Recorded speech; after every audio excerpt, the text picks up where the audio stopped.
Assalamualaikum warahmatullahi wabarakatuh. Perkenalkan, nama saya Jenika Laura Sofian Jani dari kelas 12/4. Di sini saya akan menjelaskan mengenai teks diskusi. Yang pertama ada pengertian.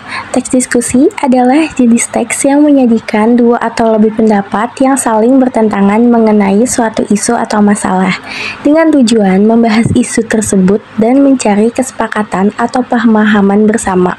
Teks ini bertujuan untuk mengembangkan argumen dari suatu isu, menampilkan sisi pro dan kontra, serta saling menghasilkan kesimpulan atau saran setelah pembahasan melalui pertukaran pikiran. Selanjutnya ada ciri-ciri. Yang pertama, mempunyai masalah atau topik yang akan dibahas. Yang kedua, terdapat argumen pro dan kontra.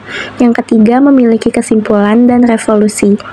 Selanjutnya ada struktur. Yang pertama itu ada isu, yaitu penggambaran atau perjabaran singkat mengenai topik yang akan dibahas. Penggambaran tersebut dapat berupa beberapa sudut pandang yang menjadi perdebatan secara sekilas. Yang kedua, argumen.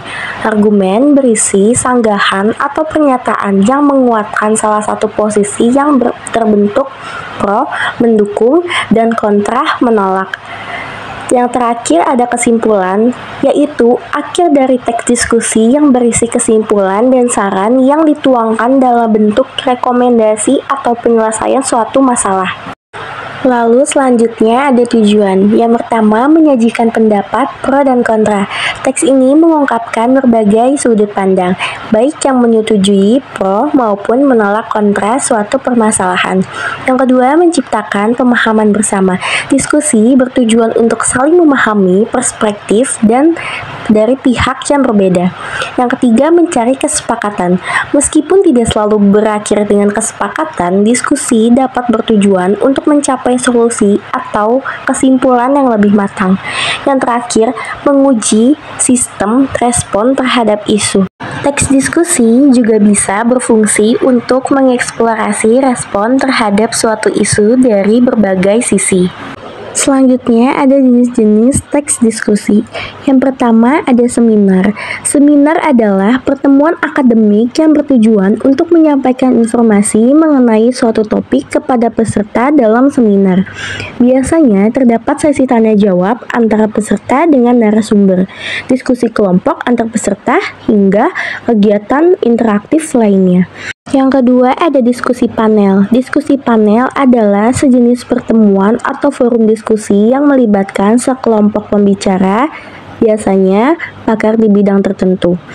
Para pembicara ini disebut sebagai panelis. Nantinya mereka akan membicarakan mengenai topik yang telah ditentukan.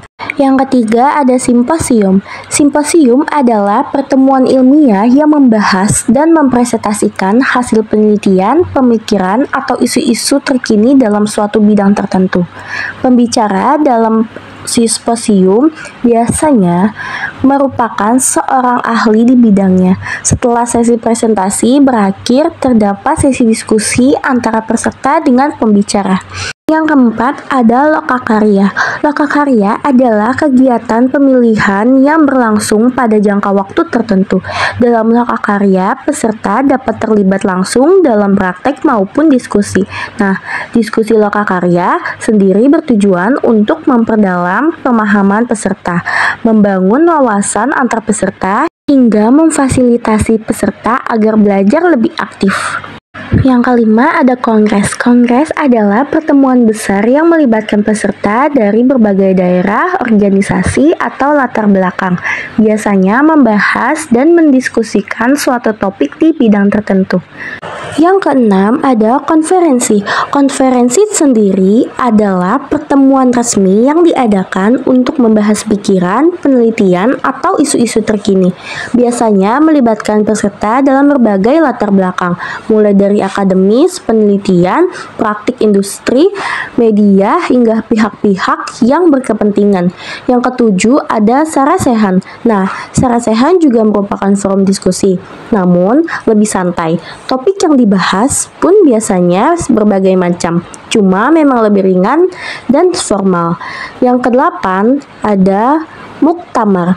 Istilah muktamar sering digunakan dalam konteks pertemuan besar organisasi atau lembaga, khususnya dalam konteks organisasi-organisasi Islam. Selanjutnya ada kaidah kebahasaan, menggunakan konjungsi dan pertentangan. Kata atau ungkapan penghubung yang menyatakan pertentangan atau perlawanan, menggunakan konjungsi dan perbandingan. Kata atau ungkapan penghubung yang menyatakan perbandingan, menggunakan konjungsi modalitas.